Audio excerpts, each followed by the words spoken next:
It's a great honor to address so many true American patriots who live by those timeless words, "In God we trust."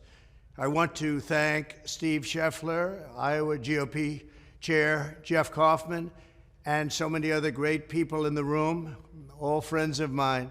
For 7 years, you and I have been fighting side by side, winning monumental victories for faith, for family, for freedom, and for life.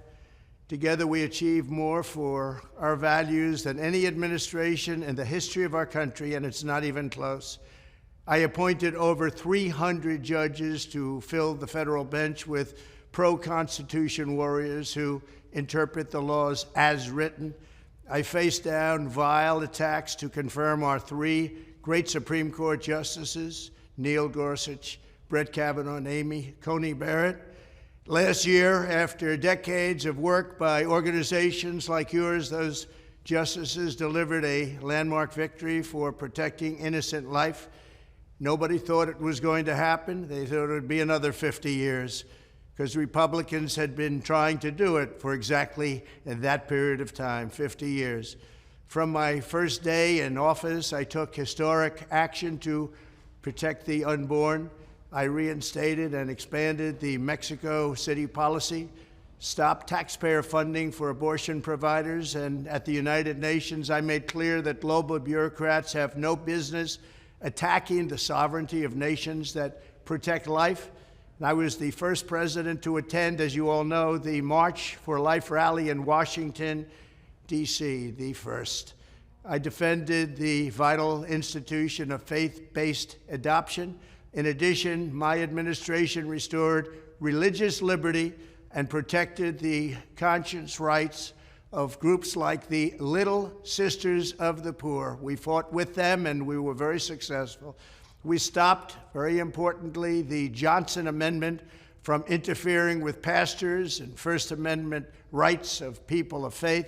That was a very important thing, and I also stood proudly with our friend and ally, the State of Israel. I kept my promise, recognized Israel's eternal capital, and opened the American embassy in Jerusalem. We got it built, and we got it built for very little, and it's a very beautiful building. I also recognized Israeli sovereignty over the Golan Heights. They've been trying to get that done for 52 years, and I got it done in one afternoon. In everything I did, I faithfully kept my word to the people of Iowa, especially our great farmers. We love our farmers. When China targeted our farmers, I gave them $28 billion. Nothing like that's ever happened before in any industry, let alone our great farming industry. $28 billion straight out of the tariffs that I took from China. I had China paying hundreds of billions of dollars. No president had ever gotten 10 cents from China. Hundreds of billions. We got 28 billion because our farmers were treated unfairly, and that made up for about 100% of it. We scored one trade victory after another for American agriculture, and the big one was, as you know, the USMCA. Got rid of NAFTA, one of the worst trade deals ever made, and did the USMCA, Mexico and Canada. And it's so good, actually, that Canada and Mexico are trying to renegotiate it now, and they should not do that. To protect family farms, I virtually eliminated the unfair estate tax or the death tax. So now you can leave your farm to the ones you love, and you don't have to pay tax. That was a big one. I fought for Iowa ethanol, just as I promised, issuing a rule declaring that E15 would be made available all year round. I also dramatically increased the number of fueling pumps where E15 could be sold across the country. I was a big fan of ethanol, and I did a great job. I don't think any other president's done anything even close. And unlike Joe Biden, I fought to protect Iowa's first-in-the-nation caucuses. Without me, you would no longer be the first in the nation. I built hundreds of miles of wall, and we had the safest border in the history of our country. And you look at it now, how horrible it is. It's never happened anything like what's going on. I believe it's probably the worst border perhaps ever anywhere in history. I say that third world countries would have stopped people even if they had to use sticks and stones if it was ever like what's happened to our country. By the end of this year, I think you could have as many as 15 million people People don't know where they came from, who they are. They emptied their mental institutions. They emptied their prisons into the United States of America like we're a dumping ground. We're going to stop that day one.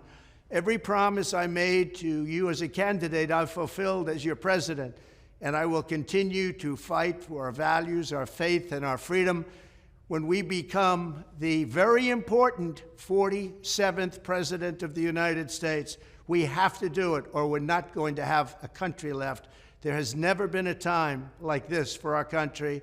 I say that if you take the first 5 presidents that are the absolute worst and you add them all together, they haven't done the harm that Joe Biden and his administration have done to our country. It's so sad. My administration will again adopt rock-solid constitutional conservatives to be federal bench justices and judges, but in the mold of Antonin Scalia and Justice Clarence Thomas, who, by the way, right now is under siege by the radical left. As the most pro-life president in American history, I will continue to stand strong against the extreme late-term abortionists in the Democrat Party who believe in abortion on demand in the 9th month of pregnancy and even executing babies after birth. They actually talk beyond birth, after birth, executing the baby. This is where we've come, and it's so sad to see. I will stand proudly in defense of innocent life, just as I did for 4 very powerful, strong years, because every child, born and unborn, is a sacred gift from God. I will stop Joe Biden's weaponization of government and law enforcement against conservatives, patriots, Christians, and pro-life activists. We will obliterate the deep state and completely overhaul the FBI and DOJ to protect your constitutional rights. As you know, another critical fight is the battle to retake schools from the radical left. The Marxism being preached in our classrooms is totally hostile to traditional religious teachings. Under my leadership, we will bring back God to our schools and our public squares, and that will happen very quickly. On day one, we will begin to find the radical zealots and Marxists who have infiltrated the Federal Department of Education, and we will have them escorted from the building. I will immediately sign a new executive order to cut federal funding for any school pushing critical race theory, transgender insanity, and other inappropriate racial, sexual, or political content on our children.